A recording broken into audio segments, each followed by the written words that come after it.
Team Fullest, this is a girl Amy. Welcome back to the channel. Welcome to my canal. So this is my Rosemary hair growth oil that I made. So I use castor oil and olive oil. That's the reason why the container is a little bit darker. So what I did, I bought some rosemary, wash it, dry it, and then put it in a container and then add some oil.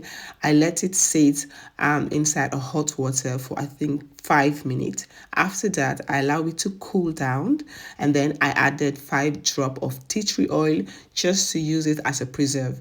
And then after that, I just put it in my basket of where I put all my oil. As you guys can see, this is the basket where I have all my DIY oil that I make. This is olive oil that I picked up. I also want to make rosemary oil, but then I purchased the dry rosemary. I want to use that with clove and black pepper to make some oil. So these are all my DIY oil. Whenever I make my DIY oil, I allow it to sit down for quite a long time. Some of this oil have been sitting down for like over a month or 2, 3.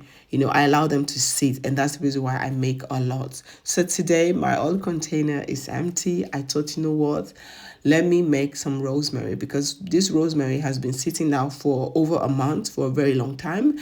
After soaking the rosemary with the hot water and leave it for some couple of days, you can use it immediately if you want. I just prefer to allow it to soak for a couple of days, maybe sometimes some months, because I don't really need it desperately. And then when my oil is finished, I will just come to the basket and take any oil that I want to experiment, and then take that, drain it, put it in my container, and then start using it. So today I wanted to use the rosemary because the oil that I was using, it was finished. So I have this container, where that container there is where I'm going to put the oil after I'm done draining it. So now what I'm going to do is it's time to drain the oil. I like to use this coffee filter thing because it's really, I love the way the process with the coffee filter thing. It's just that you got to be patient, with the coffee filter thing. You got to be patient, but then it gives you, like, when everything is filtered, the oil is clean, it doesn't have any residue inside of it.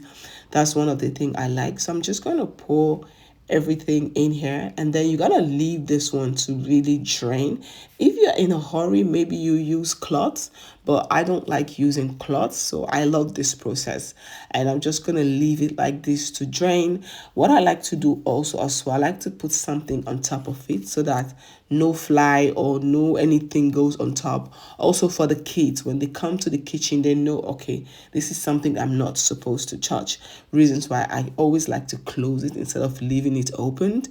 So I'm gonna leave it like this for a couple of hours, and then I'll come back when everything has drained. As you guys can see, everything has drained properly. When I said properly, everything has drained.